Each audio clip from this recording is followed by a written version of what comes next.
Good day guys, so today may tutorial tayo about sa yung chip na IC ng back regulator IC. So ganito po yan, sa Asus, yan po yung chip ng back regulator IC. So meron tayong sample dito, kapag shorted po yun, pag nakasaksak yung, so may gamit tayong jack dito pero direkta siya sa and naka-direct siya sa power supply natin. So nakaset ako dito ng 19 volts dahil nakalagay na yung jack natin doon, kaya yung amps niya is 215 milliamps na. So 19 volts ang settings ko at 0.500 milliamps ang settings ko sa A. Ngayon nakasaksak na siya, di ba? So ito na yung lilitaw, 0.215 milliamps. So kapag ganito guys, meron siyang shorted. Usually, kapag ganito yung short 215 milliamps, mataas yan. Dapat yung good na board is 30 milliamps, 27 milliamps. Yun lang, ganun kababa lang guys. Pero ito, kung makikita nyo, 215 milliamps, masyadong mataas yan. Usually, kapag ganyan kataas guys, ang ampere niya, ang i-check muna kagad guys, mag-focus ka kagad sa mga IC. Yun nga, yung controller IC, o tinatawag na regulator back IC, yan. Usually, yun ang una mong controller. Bakit? Kasi, ayaw mag-power on ng board mo. Pag tinester natin to, ang chip na yun kasi, yung back regulator IC, ang hawak kasi nun is yung 3.3 volts at saka yung 5 volts guys. So yung 3.3 volts, yung sa mga past tutorial ko, ano ang hawak nun? Ang hawak nun is yung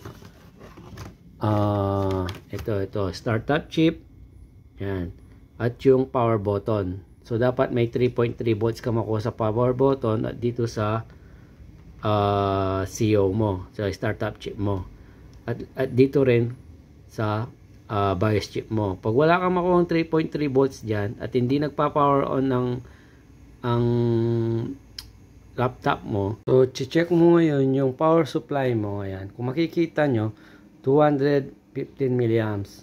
Mataas po yan na hindi naka-on yung laptop. Okay? Usually pag di naka-on ng laptop, 19 volts, tapos nakalagay dito 27 milliamps, 30 milliamps, 20 milliamps. Dapat ganun kababa kapag hindi naka-power on ng laptop mo, nakasaksak lang yung charger mo. Magduda ka na kapag ganito ang nakukuha mo, mas mataas yung mataas yung amps mo, hindi pa naka-on yung laptop mo. Ibig sabihin at hindi present yung 3.3 volts at yung 5 volts mo hindi present, magduda ka na, hanapin mo na yung mga IC na katulad nito.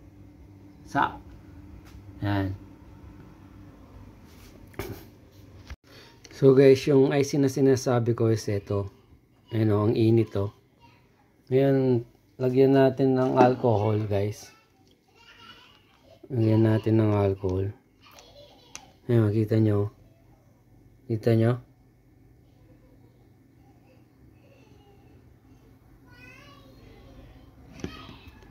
Lagyan natin ulit. Ayan o. Yan yung IC na sinasabi ko.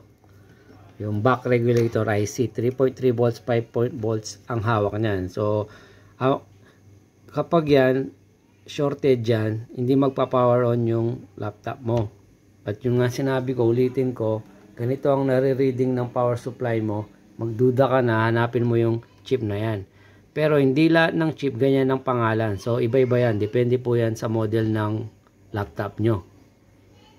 So kasi ito guys, yung chip na to, kaya tinawag na regulator IC yan. Kasi yung manggagaling dito sa charger mo at sa battery mo,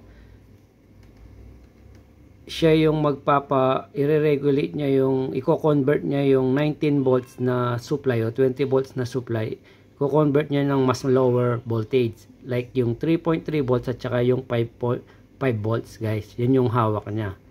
So, yun yung mga supply sa, 'di ba, doon sa CO, doon sa power button na 3.3 volts at doon sa RTC PCH section, guys. Yun din ang hawak niya.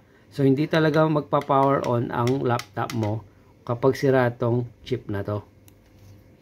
So, siya nga pala, guys, baka may magtanong, yung mga bagong nagbo-board level dyan, bumili kayo nito, guys. Itong universal laptop AC/DC na power supply adapter connector, guys. Yan o. Kasi ito, ayan o, naka-direct to dito para pag nag-troubleshoot kayo, kahit bali-baliktarin mo tong board mo at hawak-hawakan mo, walang problema. Yan yung direct yan sa, ayan o, power supply natin, ayan o. Kaya lang pag binili mo to, ganito lang yan, yan. Naka-tape dito.